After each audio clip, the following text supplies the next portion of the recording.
In today's episode, guys, we're going to be talking about all things pre and post training mobility for hockey players because this is such an important area and I've had lots of questions about it. So I wanted to dive in and think about what kind of key content you look to include, what type of exercises, and ultimately, how would you put that together with exercises before your sessions and exercises after, and what kind of key things you should be looking for.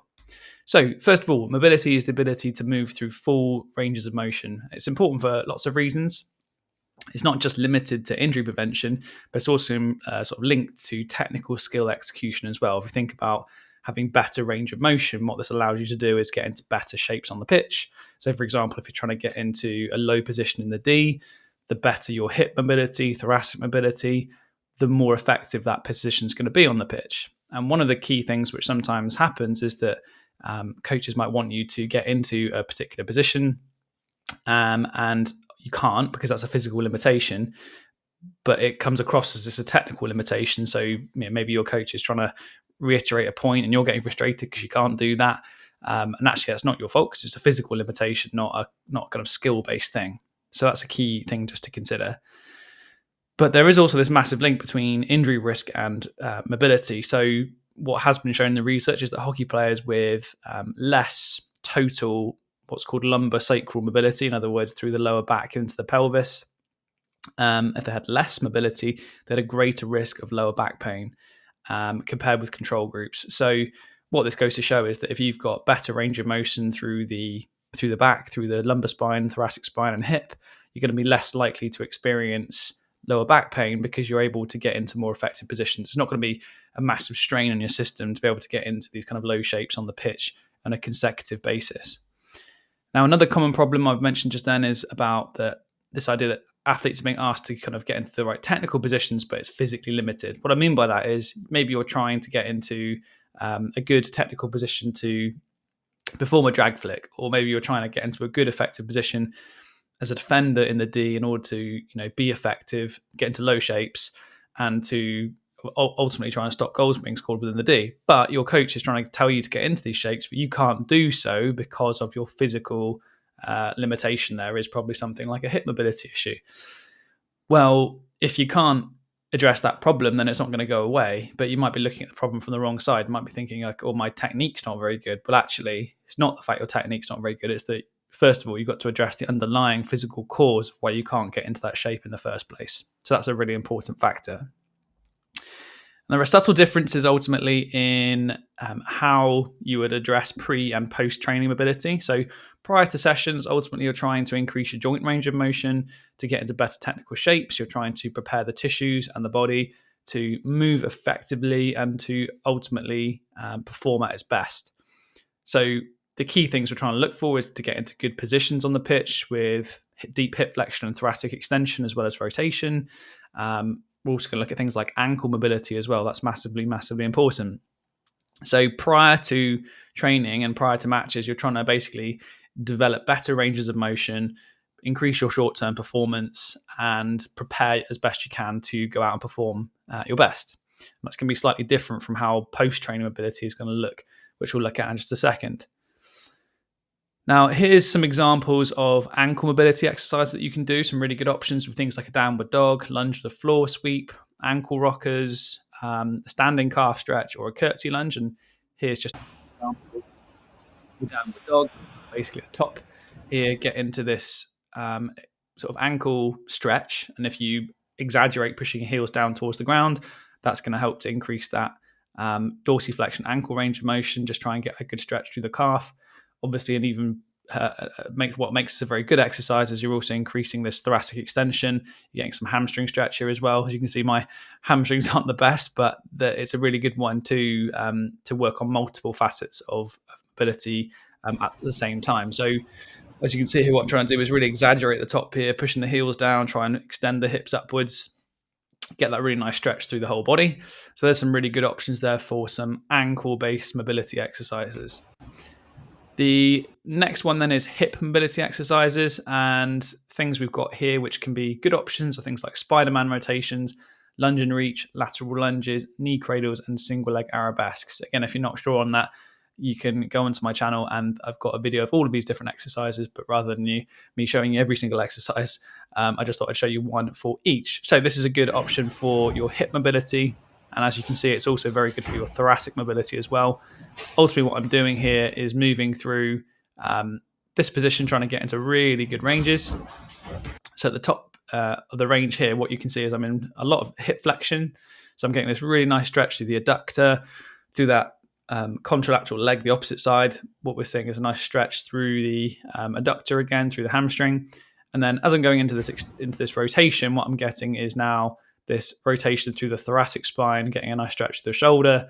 And that's going to help with getting into effective positions. Now, this kind of shape is super common in hockey, and that's probably why it's such an effective exercise, because it really is relevant to what you're going to do on the pitch. You're always in split stance. You're always adding thoracic rotation whilst in split stance.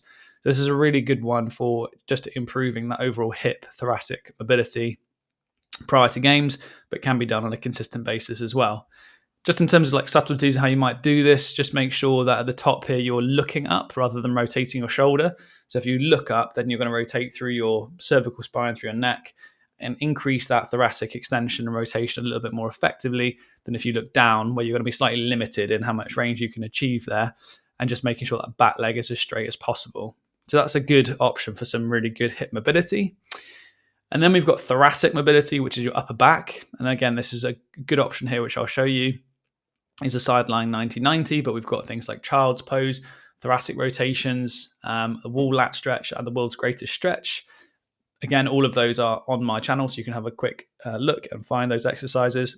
But ultimately, what we're trying to do is isolate the thoracic spine here with the sideline 90-90, but you can also incorporate it with things like the Spider-Man stretch, things like the downward dog I've already shown you. Both are going to incorporate elements of thoracic extension and rotation in there. But this exercise here, the 90-90, is good because what it does is it just isolates out, as you can see, this thoracic extension. Now what you can see is I've put a foam roller under this knee, and what I'm doing is I'm just applying a little bit of downward pressure into the knee, into the foam roller here, and that's going to help to ultimately keep the hip locked in.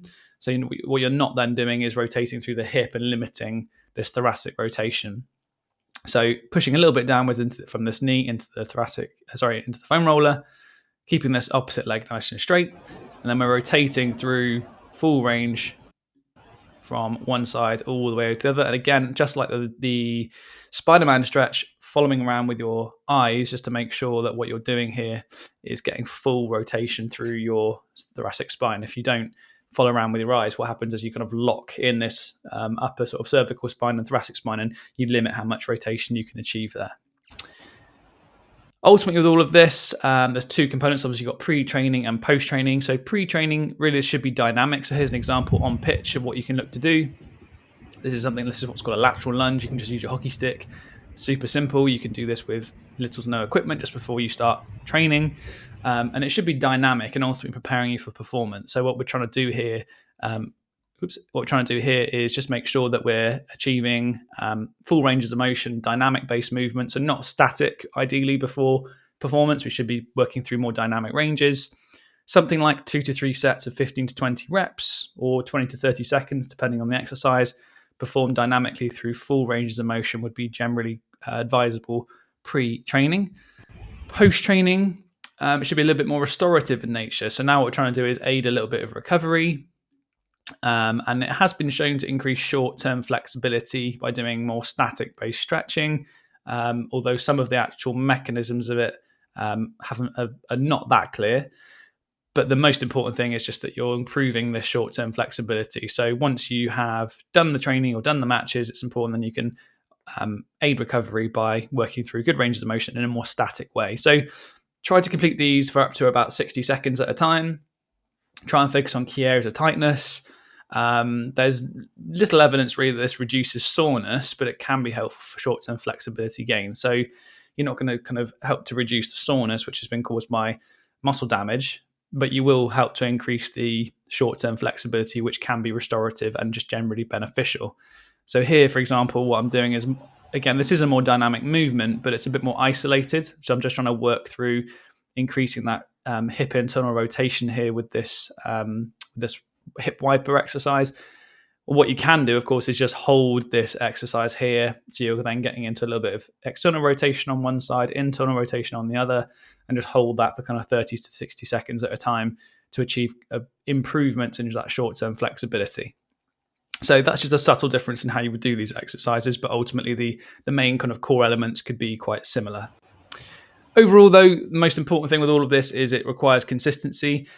Mobility isn't something that happens over the short term. It's definitely something which takes a little longer, and that's absolutely fine. But the most important thing is just keeping consistent with it. Even 5 minutes on a daily basis can be a really good option for improving that short-term flexibility, and ultimately improving your performance in the long run and reducing the risk of injury. So I hope that's been useful and given you some ideas of how you can improve your mobility, how you look at it pre and post training, and some examples for your hip, thoracic, and ankle mobility as well.